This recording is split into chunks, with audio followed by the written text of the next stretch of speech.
Hi, this is Brooke Borg, and I'm participating in this year's Malta Eurovision with my song Heart of Gold.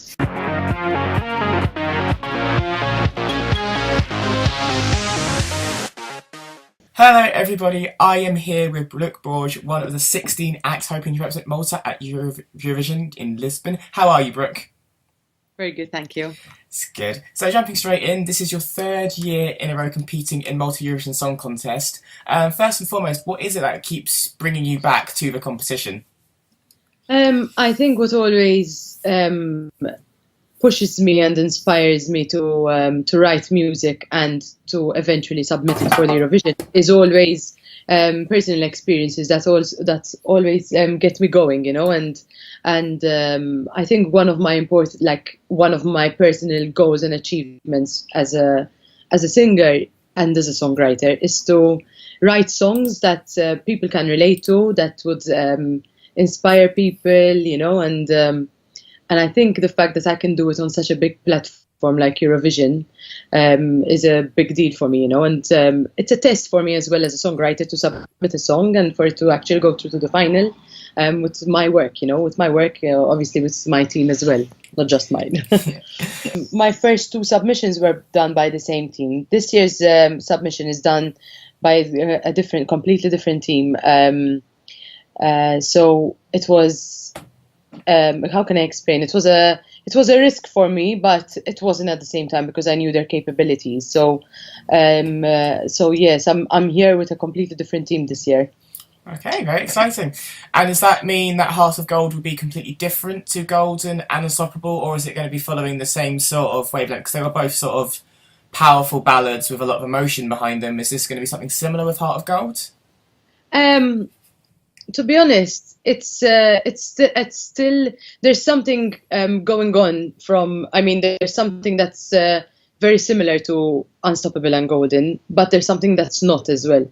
It has that empowering message as well, but obviously I believe in doing something slightly different every year, so I hope this step 3, the third year would result into a bigger and better difference than Golden and Unstoppable, hopefully.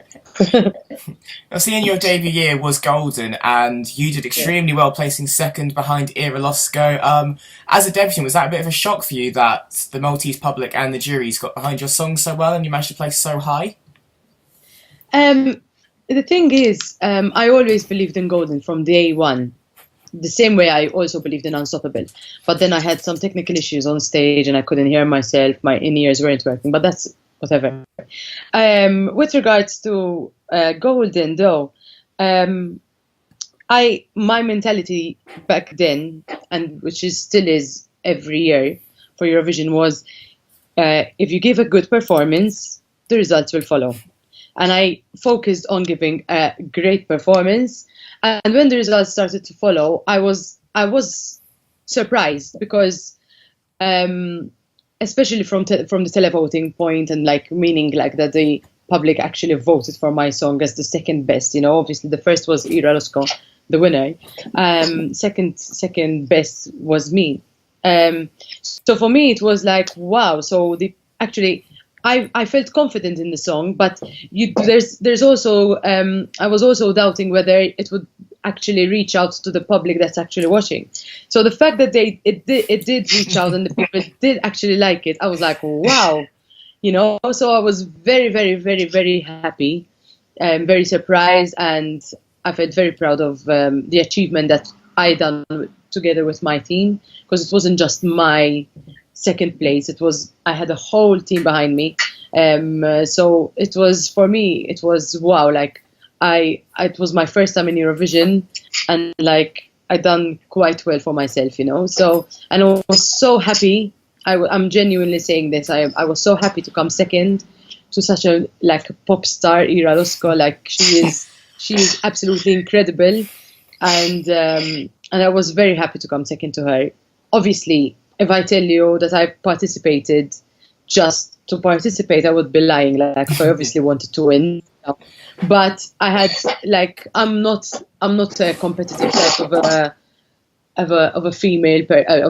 I'm actually I'm a bit of a feminist, so I never had any grudges or held any grudges towards Iranos Kokoshi won, not even last year because Claudia won, nothing of that sort. I'm very, actually, once the results are out, I immediately become the number one supporter of the winner. That's how that's how I deal with it. It's really good. So moving on to Heart of Gold now, what is the message that you want to transcend to people who be listening, the Maltese public, the international public? What do you want them to take away from Heart of Gold?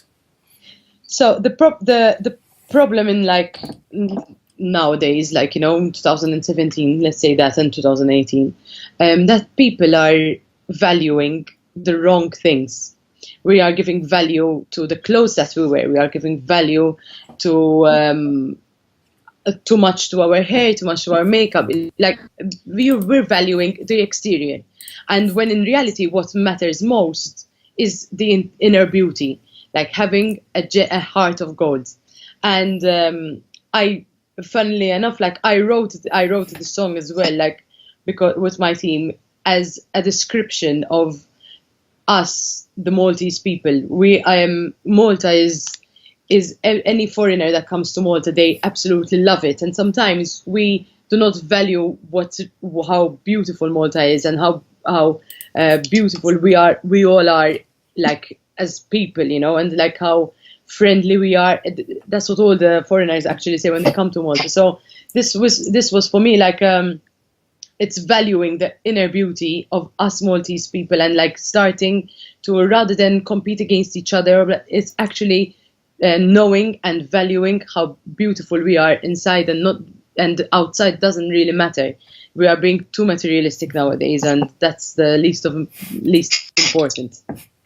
Brilliant. And obviously we haven't had really any sort of EP or album from yet. We've just had Golden and Unstoppable. But is an album or an EP something you want to work on, or something you'll be looking to do going forward?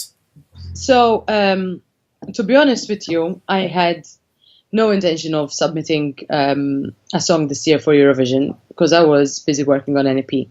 So I do have around 5 songs to go into my EP. So obviously then Heart of Gold came along, the collaboration came along, it turned out really, really well, and I said, this is going to be my Eurovision entry of this year.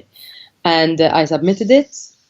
And so I'm very happy with that. So hopefully, if it all goes well, even if it doesn't, my EP is going to be released anyways, regardless. Brilliant. And obviously, Malta is such a Eurovision proud nation. They love the contest. You see it just like watching the selection alone. People get really behind it. If you had to pick a song that is your favourite that Malta has sent to Eurovision, what would it be and why? My favourite? Actually, I have a very, very big soft spot for Tomorrow by Gianluca. And to be honest with you, my boyfriend, he's half English, half Maltese, right? And it's his favorite Maltese entry for Eurovision as well. So we have this big soft spot for this song, and every time we see Gianluca, we'll be like, oh my god, we really like Tomorrow, we're like babies. But so yeah, we really like Tomorrow. We have a soft spot because it's so simple, so sweet, and sung by such an incredible artist himself. So yeah, it's really cool. Brilliant. And just as a round off, is there anything you want to say to your international fans, your Maltese fans, anyone and everyone that supported you over the last few years and going forward? Well, to be honest with you, I never, ever, ever expected such incredible support from everyone around me. I tend to not expect it because it's not good when you expect it, So it's actually overwhelming by the incredible support I have achieved and earned from all the people around me, and I am forever grateful, and I wouldn't be anywhere here if it wasn't for the support. And to be honest, I had so many messages when I used to go on interviews and say, I'm not going to submit a song for Eurovision. Everyone was messaging me and going, please submit a song, please submit a song. So this Heart of Gold is dedicated to everyone, and as a thank you for your support, as a thank you for pushing me to submit this song, and hopefully we'll go far all together. Brilliant. Thank you very much. And that, ladies and gentlemen, is Brooke Borg, one of the 16 acts competing in Malta Eurovision Song Contest. If you're in Malta and want Brooke to go to Lisbon, vote for her on February 3rd, 2018. Thank you for your time, Brooke. Good luck with the entry, and I look Thank forward to you hearing for Heart of Gold. Thank you very much. so much. Thank you.